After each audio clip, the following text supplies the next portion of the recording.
The morning sun cast long shadows across the quiet suburban street in Manchester as William Henderson fumbled with his house keys. His hands trembled slightly, not from the cold October air but from the weight of what he was about to discover. The red brick house at number 47 had been his sanctuary for 12 years, a place where he and Kate had built their dreams together. Now returning from his week-long business trip to Edinburgh, something felt different. William had tried calling Kate repeatedly during his journey home. Each unanswered call sent a chill down his spine. Kate always answered her phone, especially when she knew he was traveling. She was meticulous about staying in touch, sending him photos of their garden, updates about her teaching job at the local primary school, and sweet messages that made him smile during long conference meetings. The key finally turned in the lock, and William pushed open the familiar blue front door. The house greeted him with an unsettling silence. Usually Kate would be there with her warm smile, ready to hear about his trip and share stories from her week. The hallway felt colder than usual, and William noticed that yesterday's mail still lay scattered on the doormat behind him. "Kate," he called out, his voice echoing through the empty rooms. No response came back. He set down his leather briefcase and rolled his suitcase to the side, listening carefully for any sound that might indicate where his wife might be. The grandfather clock in the corner ticked steadily, marking each second that passed without an answer. William walked through the ground floor methodically. The kitchen showed signs of Kate's presence from days ago. A half-finished cup of tea sat on the counter, a thin film formed on top of the cold liquid.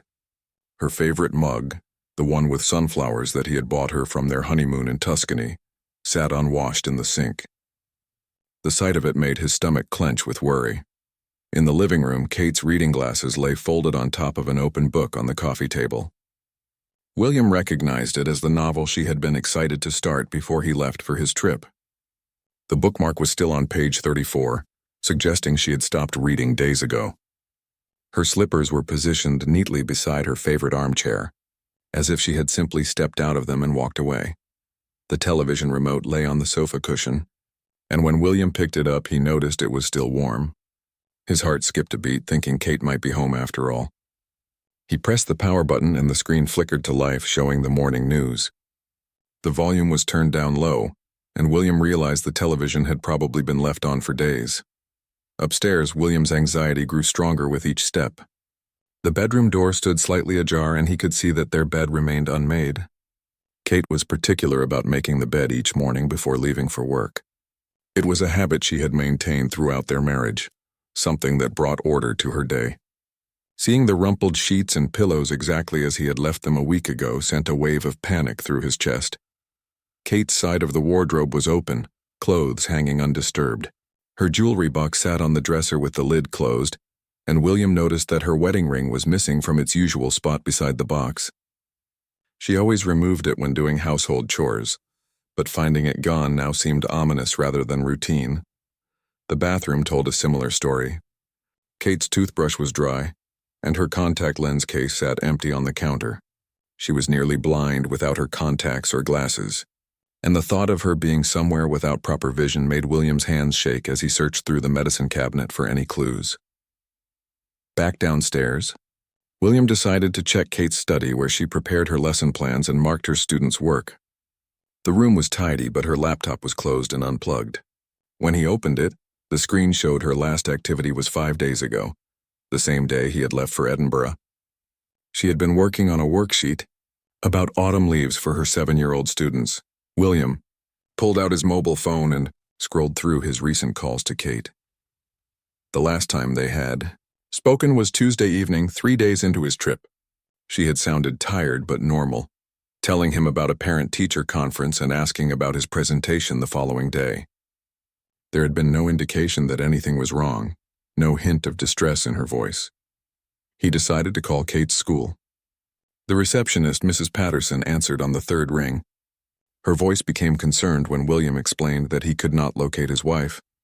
Mrs. Patterson informed him that Kate had not come to work for the past 3 days. The school had been trying to reach her as well, and they had arranged for a substitute teacher to cover her class. The news hit William like a physical blow.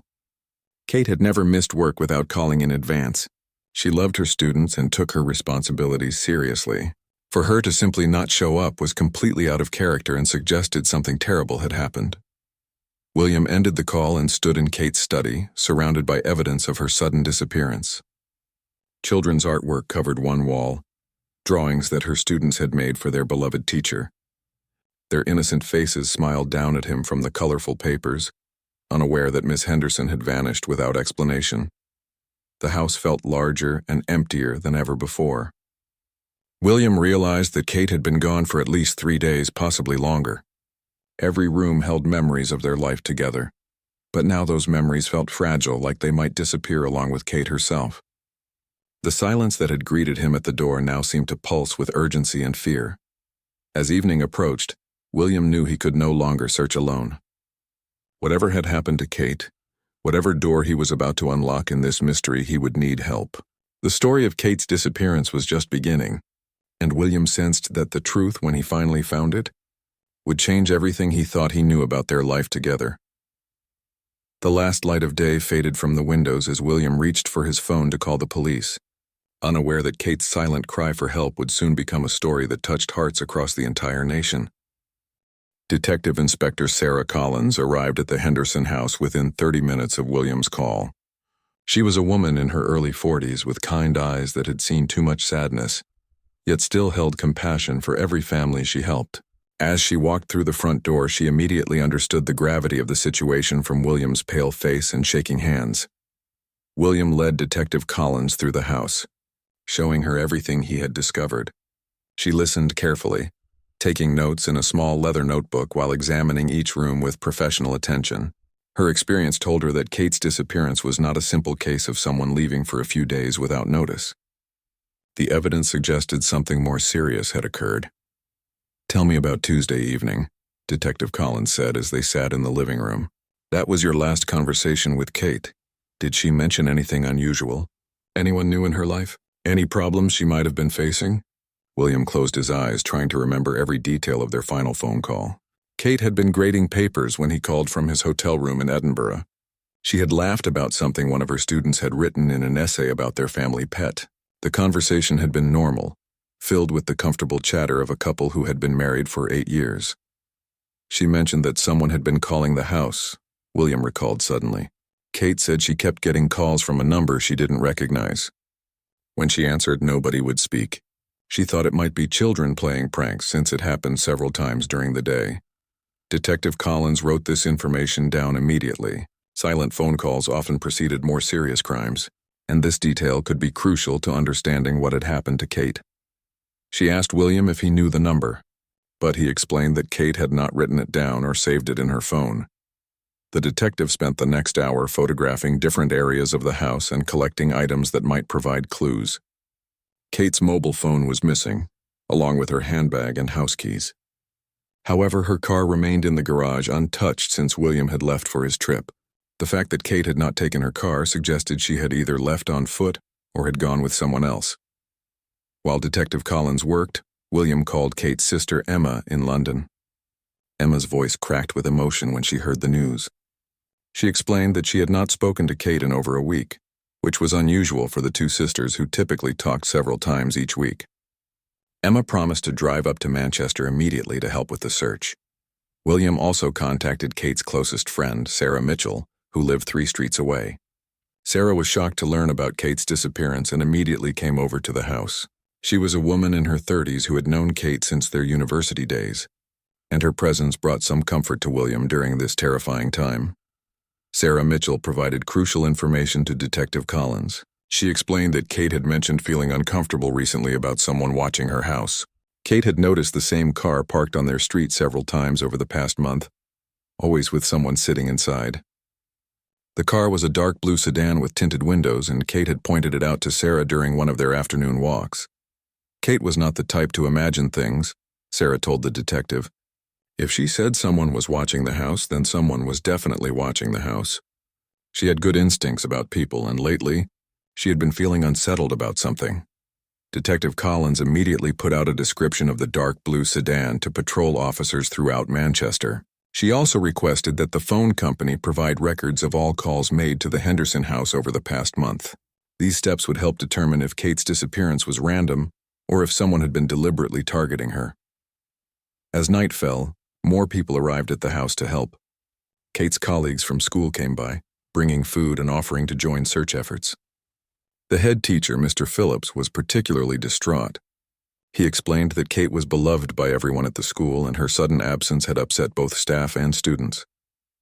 "The children keep asking when Miss Henderson is coming back," Mr. Phillips said sadly. "I don't know what to tell them. Kate would never abandon her class like this. Something terrible must have happened." William found himself surrounded by people who loved Kate, yet he felt more alone than ever. Each person who arrived brought new information about his wife's state of mind in the days before her disappearance, and a disturbing picture began to emerge. Kate had been worried about something, but had not shared her concerns with anyone, including William. Detective Collins organized volunteers into search teams to cover different areas of Manchester. Some groups would search parks and wooded areas where Kate enjoyed walking. Others would visit local hospitals and speak with staff to see if any unidentified patients had been admitted. The detective also contacted local media outlets to prepare a missing person announcement for the morning news. Around midnight, William sat alone in his kitchen while volunteers continued their work outside. The house felt strange with so many people moving through rooms where he and Kate had shared quiet evenings together. Every photograph on the wall seemed to stare at him accusingly, as if asking why he had not been there to protect his wife. Emma arrived from London just after 1 in the morning, her eyes red from crying during the long drive. She embraced William tightly, and together they looked through Kate's personal belongings for any clues that might help locate her. In Kate's jewelry box, they found a folded piece of paper tucked beneath her spare watch batteries.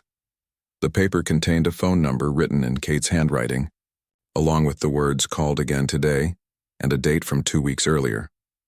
William did not recognize the number, and when he called it, the line had been disconnected. Detective Collins added this information to her growing file on Kate's disappearance. As dawn approached, William realized that his wife had been gone for at least 4 days, possibly longer. The volunteers had searched throughout the night without finding any trace of Kate. The reality of the situation began to sink in. His wife had vanished completely, leaving behind only questions and the growing fear that something terrible had happened to her. The morning news would carry Kate's photograph and story to thousands of homes across Manchester and beyond. Soon, Kate Henderson would become more than just a missing wife and beloved teacher. She would become the face of every family's worst nightmare, a reminder that ordinary people could disappear without warning, leaving behind only silence and the desperate search for answers. William stood at his kitchen window as the sun rose, watching search volunteers prepare for another day of looking for Kate. He had no way of knowing that his wife's story was about to capture the attention of the entire nation, or that her silent cry for help would soon become a shared grief that brought strangers together in hope and determination. The morning news broadcast changed everything for William and Kate's story. By 8 o'clock, Kate's photograph appeared on television screens across Greater Manchester. The local news presenter, Janet Morrison, spoke carefully about the disappearance of the beloved primary school teacher, emphasizing that police were treating the case as urgent and asking for public assistance. Within hours of the broadcast, Detective Collins received dozens of phone calls from people who believed they had seen Kate or had information about her disappearance. The police station's phone lines were overwhelmed with tips, ranging from credible sightings to well-meaning but unhelpful suggestions. Each call had to be investigated, requiring additional officers to join the search effort. One call stood out from the others. Mrs. Eleanor Price, an elderly woman who lived 2 streets away from the Hendersons, contacted police with information about the dark blue sedan that Kate had been concerned about. Mrs. Price explained that she had seen the same car parked outside her house several times over the past month, always during school hours when most adults were at work. The driver never got out of the car, Mrs. Price told Detective Collins over the phone. He just sat there for hours watching the neighborhood. I thought he might be waiting for someone, but now I realize he was probably watching that poor teacher's house. I wrote down his license plate number because something about him made me uncomfortable. Detective Collins felt her heart race as she wrote down the license plate number. Within minutes, she had traced the vehicle registration to a man named Marcus Webb, a 38-year-old with a history of stalking charges from 5 years earlier. His address was listed as a flat in Salford, approximately 15 minutes from the Henderson house. The discovery of Marcus Webb's identity marked the first major breakthrough in Kate's case. Detective Collins immediately dispatched officers to Webb's flat, while she and William drove to the address together. William insisted on coming along, despite the detective's concerns about involving civilians in potentially dangerous police work. The block of flats where Webb lived was run down and poorly maintained. Graffiti covered the entrance walls and the hallways smelled of dampness and neglect. Webb's flat was on the 3rd floor, and when officers knocked on the door, they received no response. The landlord, Mr. Ahmed, was contacted and arrived with keys to unlock the apartment. Inside Webb's flat, the police made a disturbing discovery. One entire wall was covered with photographs of Kate taken without her knowledge. The pictures showed her leaving for work, gardening in her backyard, shopping at the local supermarket, and walking through the neighborhood. Some photographs had been taken with a telephoto lens from considerable distances, suggesting that Webb had been following Kate for weeks or even months. William stared at the wall of photographs in horror. Seeing his wife's image displayed like trophies in a stranger's apartment made him feel sick and helpless. Kate appeared happy and unaware in most of the pictures, going about her daily routine while being secretly monitored by someone with clearly dangerous intentions. Detective Collins found Webb's computer and discovered that he had been researching Kate's personal information online.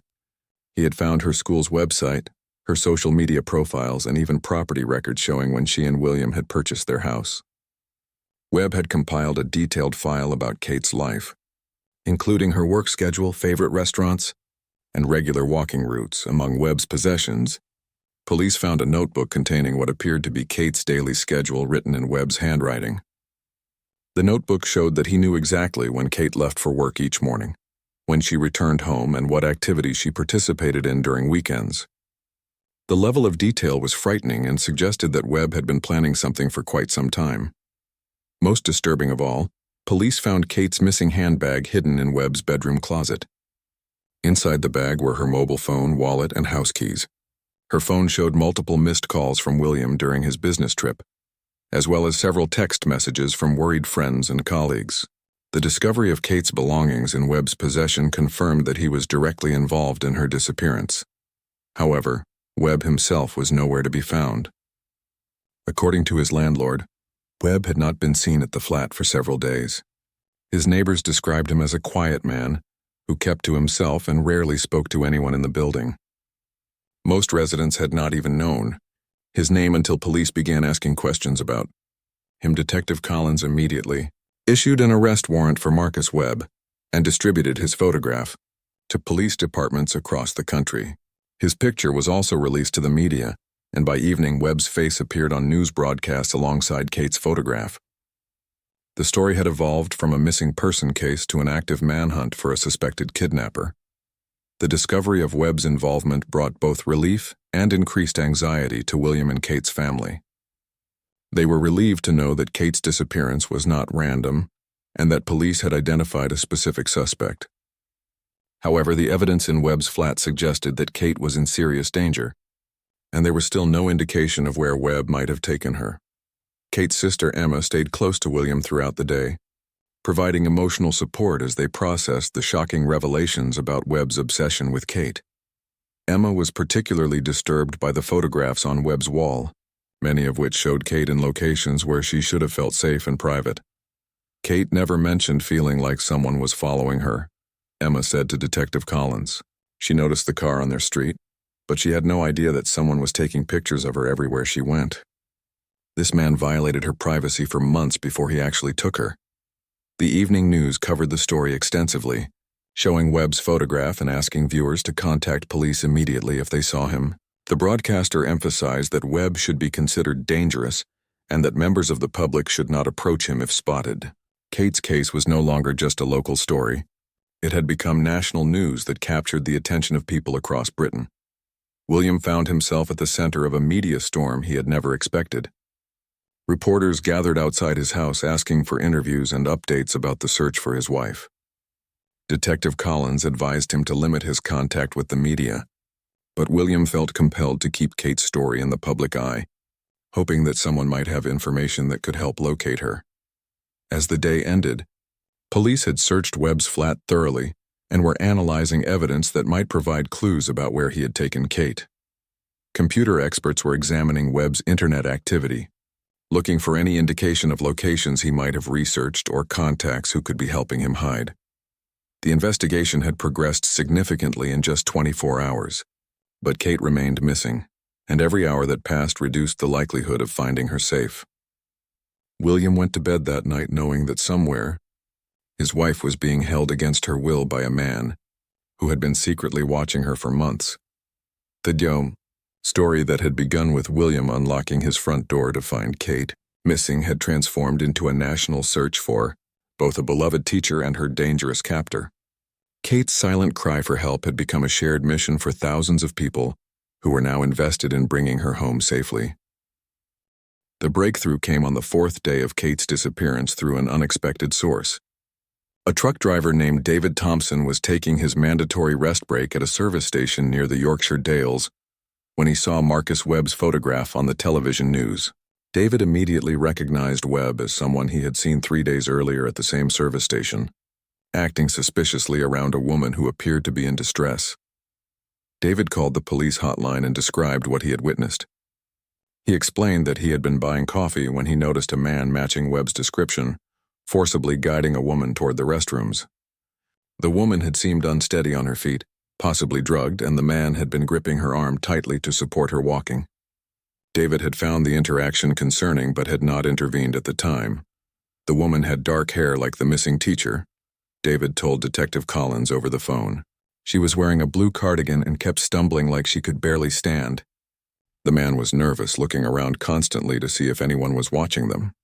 I should have done something, but I didn't want to interfere if it was just a couple having problems. Detective Collins felt her pulse quicken as David described the scene. Kate had been wearing a blue cardigan when William last saw her, and Webb's nervous behavior suggested he was indeed traveling with someone against their will. The service station where David had seen them was approximately 2 hours north of Manchester, indicating that Webb was possibly heading toward Scotland or the Lake District. Within hours, police had obtained security camera footage from the service station. The grainy video showed a man matching Webb's description supporting a woman who could barely walk on her own. Although the image quality was poor, the woman's clothing and hair matched Kate's appearance. The footage also captured Webb's license plate number, confirming that he was driving the dark blue sedan that had been spotted in Kate's neighborhood. The service station manager, Mrs. Patricia Wells, provided additional information when police contacted her. She remembered the incident because she had been concerned about the woman's condition and had considered calling for medical assistance. However, the man had claimed that his wife was suffering from motion sickness and just needed to rest for a few minutes before continuing their journey. The woman didn't look sick to me, Mrs. Wells told Detective Collins. She looked like someone who had been given drugs to make her sleepy. Her eyes were unfocused, and she couldn't seem to coordinate her movements properly. The man was very eager to get her back to the car and leave as quickly as possible. Police expanded their search area to include the Yorkshire Dales and surrounding regions where Webb might be hiding with Kate. The discovery that Kate was alive, albeit in serious danger, brought both hope and urgency to the investigation. Detective Collins coordinated with police departments across northern England to increase patrols and check any properties that Webb might have access to. Computer analysis of Webb's internet activity revealed that he had been researching remote cottages and cabins for rent in the Lake District area. Over the past 2 months, he had visited several property rental websites and had made inquiries about isolated locations that would be suitable for a quiet retreat away from city life. This information helped police narrow their search to specific areas where Webb might be holding. Kate. William joined the expanded search effort, traveling to Yorkshire with Detective Collins and a team of officers. He felt desperate to do something active rather than waiting helplessly at home for news about his wife. The thought of Kate being drugged and held captive was almost unbearable, but knowing she was still alive gave him the strength to continue fighting for her rescue. Emma coordinated media efforts from Manchester, ensuring that Kate and Webb's photographs remained prominent in news coverage. Social media campaigns spread across Facebook and Twitter, with thousands of people sharing Kate's picture and asking their friends to watch for any sign of her or her captor. The hashtag #SaveKateHenderson began trending nationally, bringing the story to an even wider audience. Kate's students and their parents organized prayer vigils at the school where she taught. Children created artwork and wrote letters expressing their love for their missing teacher and their hope that she would return safely. The head teacher, Mr. Phillips, struggled to maintain normal school operations while dealing with the emotional impact of Kate's disappearance. On both students and staff, local businesses throughout Manchester displayed Kate's photograph in their windows and offered rewards for information leading to her safe return. The community response was overwhelming, with strangers volunteering to join search parties and provide meals for Kate's family and the police officers working on the case. Kate's story had touched hearts across the nation, creating a sense of shared investment in her rescue. On the 5th day of the search, police received a crucial tip from a hiking enthusiast named Robert Green. Robert had been walking in the Lake District when he spotted a dark blue sedan parked behind an abandoned cottage near Grasmere. The cottage had been empty for years, with boarded windows and an overgrown garden, making it an ideal hiding place for someone who wanted to avoid detection. Robert had not initially connected the car to Kate's disappearance, but when he saw the news coverage that evening, he realized that the vehicle matched the description of Webb's sedan. He immediately contacted police with the exact location of the cottage and offered to guide officers to the remote site. Detective Collins assembled a tactical team to approach the cottage carefully. The situation was extremely dangerous because Webb was likely desperate and might harm Kate if he realized police had found his location. Officers surrounded the cottage while negotiators attempted to establish communication with Webb and determine Kate's condition. William waited in a police vehicle approximately 1 mile away from the cottage, close enough to respond quickly, but far enough to remain safe during the rescue operation. His hands shook with nervous energy as he listened to radio communications between the tactical team and their headquarters. After 5 days of fear and uncertainty, Kate might finally be rescued within the next few hours. The abandoned cottage sat in a small valley surrounded by hills and trees, completely isolated from main roads and neighboring properties. Webb had chosen the location carefully, ensuring that he could hold Kate without risk of discovery by casual visitors or local residents. However, his isolation also meant that he had no escape route when police finally located him. As evening approached, the tactical team prepared to enter the cottage and rescue Kate from her 5-day ordeal. Detective Collins hoped that Kate was still alive and that Webb would surrender peacefully, rather than forcing officers to use violence to save her. The case that had begun with William's discovery of his empty house was finally approaching its climax in the hills of the Lake District. Kate's silent cry for help was about to be answered by the coordinated efforts of police officers, volunteers, and thousands of strangers who had made her rescue their personal mission. The nation held its breath, waiting to learn whether the beloved teacher would be returned safely to her husband and community. The rescue operation began at dawn on the 6th day of Kate's disappearance. Detective Collins and her tactical team approached the abandoned cottage with extreme caution, knowing that Marcus Webb was likely armed and desperate after nearly a week on the run. The morning mist clung to the hills around Grasmere, providing natural cover for the officers as they surrounded the isolated building. Through high-powered binoculars, officers could see that Webb had covered the cottage windows with newspapers and cloth, preventing anyone from looking inside. However, they detected movement within the building and could hear occasional sounds that suggested both Webb and Kate were alive inside the cottage. This gave the rescue team hope that they had arrived in time to save Kate's life. Detective Collins used a megaphone to establish communication with Webb, identifying herself as a police officer and asking him to release Kate unharmed. For several minutes, there was no response from inside the cottage. Then Webb's voice came through one of the boarded windows, sounding panicked and unstable. "Stay away from me," Webb shouted. "This is between Kate and me. You don't understand our relationship. She needs me to protect her from people who want to hurt her."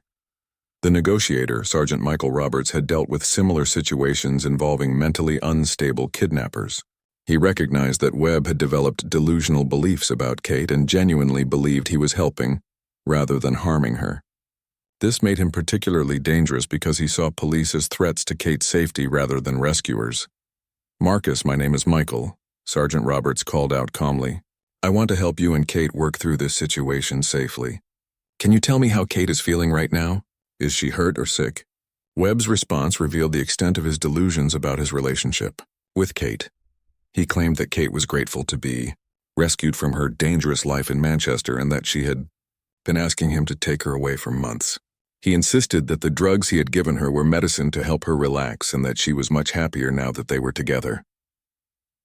Inside the cottage, Kate was indeed alive, but in terrible condition.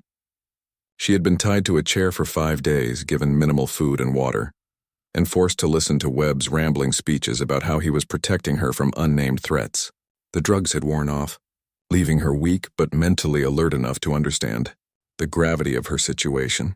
Kate could hear the police negotiator's voice outside and realized that William must have discovered her disappearance and contacted authorities. She felt a surge of hope mixed with fear that Webb might harm her if he felt cornered by police. She had spent 5 days learning Webb's unpredictable moods and knew that he could become violent when he felt threatened or challenged. Webb continued talking to the negotiator for over an hour, revealing more details about his obsession with Kate and his distorted belief that he was saving her from danger. He claimed that he had been watching her house because he noticed suspicious people in the neighborhood who were planning to hurt her. In his disturbed mind, kidnapping Kate was an act of heroic rescue rather than a serious crime. She was in danger, Webb insisted during his conversation with Sergeant Roberts. "I tried calling to warn her, but she wouldn't listen to me. I had to take her somewhere safe until the threats passed. Kate understands now. She knows I saved her life." Meanwhile, William waited in the police vehicle, listening to radio communications about the negotiations with his wife's captor. Hearing Webb describe Kate as a willing participant in her own kidnapping made William furious and heartbroken. He wanted to storm the cottage himself and rescue Kate, but Detective Collins had made him promise to remain in the vehicle for everyone's safety. As the morning progressed, Webb became increasingly agitated and paranoid. He began accusing the police of working with the people who supposedly wanted to harm Kate, claiming that the rescue operation was actually a conspiracy to capture both him and Kate. His mental state was deteriorating rapidly, making the situation more dangerous for everyone involved. Sergeant Roberts decided to change tactics and focus on Webb's concern for Kate's well-being. He pointed out that Kate needed medical attention after 5 days of captivity, and that keeping her in the cottage was actually putting her health at risk. This approach seemed to resonate with Webb, who genuinely believed he was protecting Kate. "Marcus, you said you want to keep Kate safe," Sergeant Roberts called out. "But she needs food and medical care that you can't provide in that cottage. If you really care about her safety, you'll let medical professionals examine her and make sure she's healthy." Webb's response revealed internal conflict between his desire to keep Kate with him and his growing awareness that she needed help he could not provide.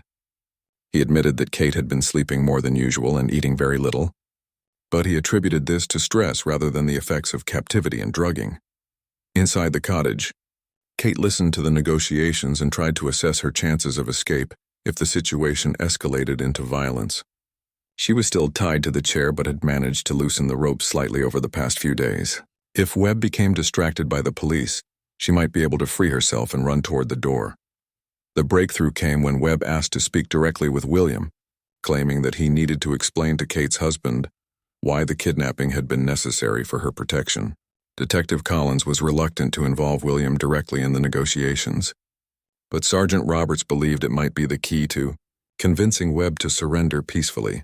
William was brought to the negotiation position and given careful instructions about how to communicate with Webb without escalating the situation.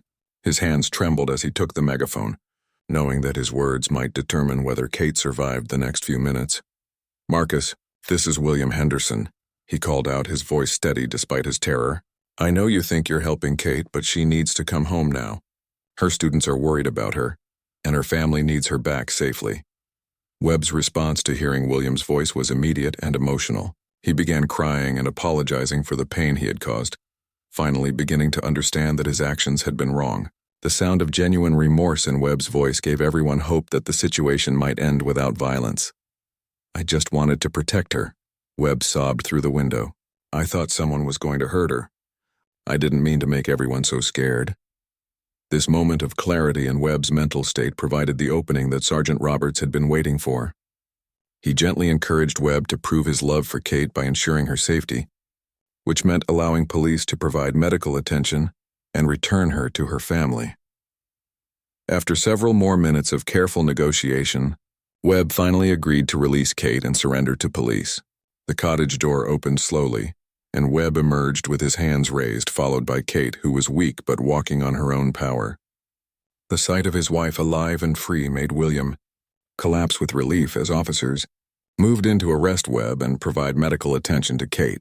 Kate's rescue marked the end of a 6-day nightmare that had captured the attention of the entire nation. Her silent cry for help had finally been answered through the combined efforts of dedicated police officers, observant citizens, and thousands of strangers who had made her safe return their personal mission. The reunion between William and Kate took place in the back of an ambulance, as paramedics checked her vital signs and treated her for dehydration and exhaustion. Kate's first words to her husband were an apology, which broke William's heart even as relief flooded through him at hearing her voice again. "I'm sorry I couldn't call you back," Kate whispered, her voice hoarse from days of limited water. "I tried to fight him when he came to the house, but he had something that made me sleepy. I kept thinking about you coming home and not knowing where I was." William held Kate's hand gently, careful not to interfere with the medical equipment the paramedics were using to monitor her condition. Tears streamed down his face as he assured her that she had nothing to apologize for, and that the only thing that mattered was having her back safely. The 6 days of uncertainty and fear seemed to melt away as he looked into his wife's eyes and saw that despite everything she had endured, she was still fundamentally the same person he had married 8 years earlier. The ambulance journey to Kendall Hospital took 45 minutes, during which Kate provided Detective Collins with crucial details about her captivity. She explained how Webb had entered their house using lock-picking tools, while she was preparing lesson plans for her students. He had claimed to be a police officer investigating threats against teachers, which had confused Kate long enough for him to inject her with a sedative. Kate's account revealed that Webb had planned the kidnapping carefully over several weeks. He had studied her routine, learned when William would be traveling for business, and prepared the abandoned cottage as a hiding place. His mental illness had convinced him that Kate was in genuine danger, and that kidnapping her was a heroic act of protection rather than a serious crime. During the 5 days of captivity, Kate had tried repeatedly to reason with Webb and convince him to let her go. She had pretended to be grateful for his protection, while looking for opportunities to escape or signal for help. However, Webb had kept her tied up most of the time, and had administered sedatives whenever she became too agitated or tried to resist his control. "He wasn't evil," Kate told Detective Collins as they approached the hospital. "He was very sick and truly believed he was saving me from danger. Sometimes he would cry and apologize for having to keep me tied up, saying it was temporary until the threats against me went away. I felt sorry for him even while I was terrified of what he might do." Kate's compassionate response to her ordeal impressed everyone who heard her story. Even after 6 days of captivity and terror, she was able to recognize that Webb was mentally ill rather than simply malicious. This perspective would later influence how the legal system handled Webb's case and how the media portrayed the entire situation. At the hospital, Kate underwent extensive medical examinations to assess the effects of her captivity and the drugs Webb had given her. The tests revealed that she was physically unharmed, but severely dehydrated and malnourished. The sedatives Webb had used were powerful, but had not caused permanent damage to Kate's health. Doctors predicted that she would make a complete physical recovery within a few weeks. However, the psychological impact of Kate's ordeal would take much longer to address. She experienced nightmares and anxiety attacks in the days following her rescue, jumping at unexpected sounds and feeling nervous when William left the house for any reason. The trauma of being watched and stalked for months before the actual kidnapping had shaken her sense of safety and privacy. William took extended leave from his job to care for Kate during her recovery. He blamed himself for not recognizing the signs that someone had been watching their house and felt guilty about being away on business when Kate needed protection. Kate repeatedly assured him that Webb's actions were not his fault, but William struggled with feelings of helplessness and regret. The media coverage of Kate's rescue was extensive and largely positive. News outlets praised the police work that had led to her safe return and highlighted the community response that had kept her story in the public eye.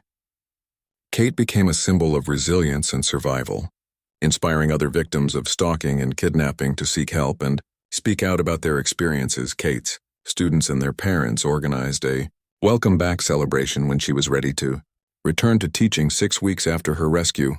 The school gymnasium was decorated with handmade banners and artwork expressing love and support for their beloved teacher. Kate was deeply moved by the outpouring of affection from children who had worried about her during her absence.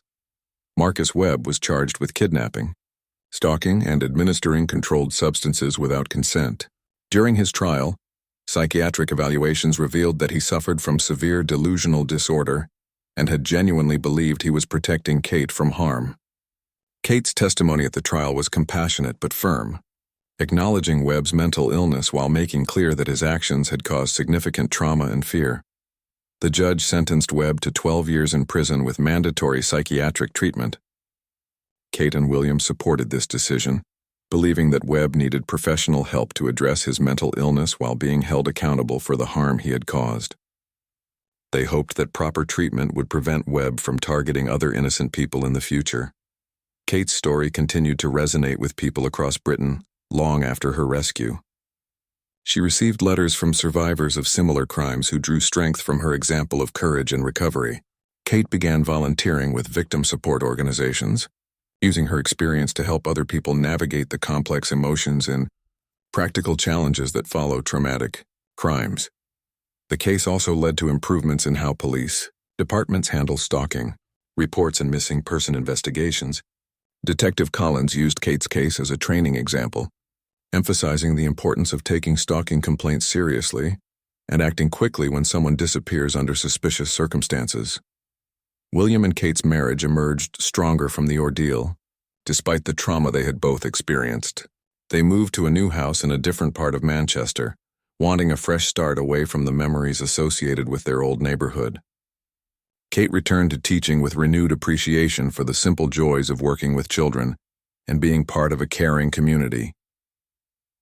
2 years after her rescue, Kate gave birth to their first child, a daughter they named Hope.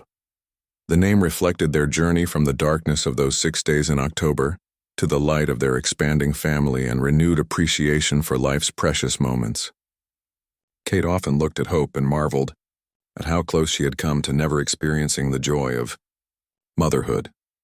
The story that began with William unlocking his front door to find Kate missing had transformed into a testament to human resilience, community support, and the power of hope during the darkest times. Kate's silent cry for help had become a voice of encouragement for countless others facing their own struggles, proving that even in the most frightening circumstances, there are always people willing to help and reasons to keep fighting for survival and healing. Kate Henderson's ordeal captured the nation's heart because it reminded everyone that ordinary people can face extraordinary challenges and emerge with their humanity intact. Her story became more than just a news headline. It became a source of inspiration and a reminder that even in the darkest moments, hope and healing are always possible.